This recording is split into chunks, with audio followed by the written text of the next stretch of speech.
tun suuraa Afriidhaati waa'ee Afrii dubbatti. Afrii jechuun kun yeroo jechuma. Yoo Afrii jechuun kun salaata Afriitii wajji wal qabateeti. Bismillahirrahmanirrahim jennee si qaraana. Wal Afrii jechuun yeroodhaan kakadhee jeemma rabbiin. Afrii jechuun zamana.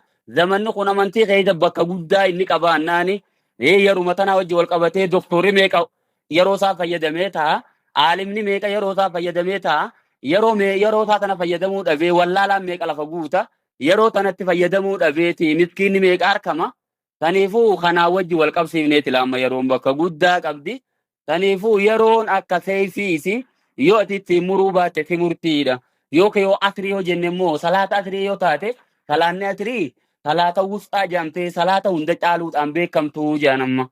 Eeyyuwa dhugumaa amma salaatul wusxaa ta jennu sun isii tana namni salaanni Afriidhaa isa dabre jeelaan ergamaan alayhi salaatu wassalaam. Fakkaan nama wutira ahlahu wa maalahu akka nama warra isaatii fi maatii isaatii fi qabeenya isaa hunda dhabeeti je.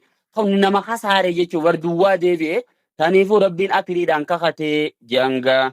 Innal insaana ilmi namaa kuni lafee khutrin jechuun hongoo keessa jira. Duwwaadha bakka ilmi namaa jechuudha. Harka duwwaa galee jira. Eenyu malee khusri jechuun amma hasaaraa hoggaa jennu hir'inatti deemu. Duwwaa harka duwwaa galuudha bakka guyyaa qiyaamaa. Ibaadaan ati hojjete sa'aatitti aanaa harkaniif hojjete hundi sitti zeeroo si harka ta'u. Yookiin ibaadaa dhabdee harka qullaa dhayitee ibidda jahannami kutuusanii gaafa saaraan guddoonsanii. Illa laziina aamanuu jee rabbiin keessaa baase immoo warreen amanan malee saniifuu insaana san umumatti yoo dhiifne garagallee jara kana keessaa baafne jechuudha. Warra kiraay wanto sifa sadeen afran kana qabu malee jechuuf deema rabbiini. Illa laziina aamanuu jechuun warra rabbitti amananii waamilu saalihaati. Toltuu hojjetan malee imaanni dura dabruu qaba galaa toltuun teessee fuudhamuudha. Watawaasoo bil haqqi jechuun warra dhugaa jirtu walii dhaaman malee daawaa godhanii jechuudha.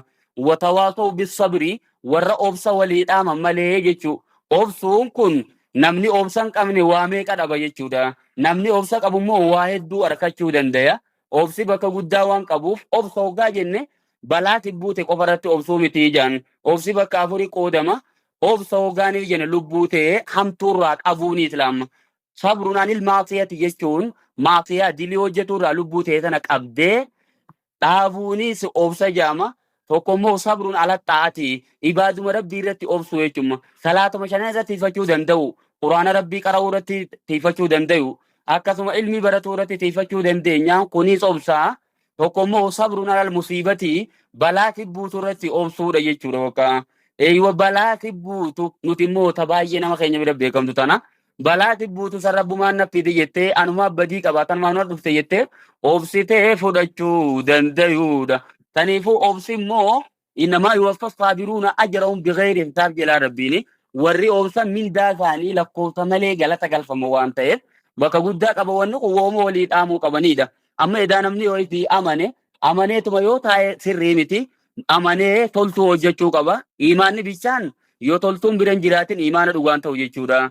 Toltuu mataa fiitii hojjete yoo taa'e maas hin taane daawaa godhuu qaba. Marraamiin kun munkaran falyuu wayyiruu biyadii ergamaan salatu. Tuni responsibility ergamaan nama hundarra kaa'e namni isinirraa munkara harka isaatiin haa deebisu yoo humna tanaa qabaate yookiin kaan ammoo arraba isaatiin dubbatee haa deebisu yoo humna tanaatiin hin qabaatin qalbiin haa jibbuu je. Hanqatni takka jiraachuu qabdiidha. Amma imaana dubbanne toltuu hojjechuu dubbanne lama akkasuma dhugaa jirtu walii dhaamoo haqa jiru amantii ilminnaa walitti himu.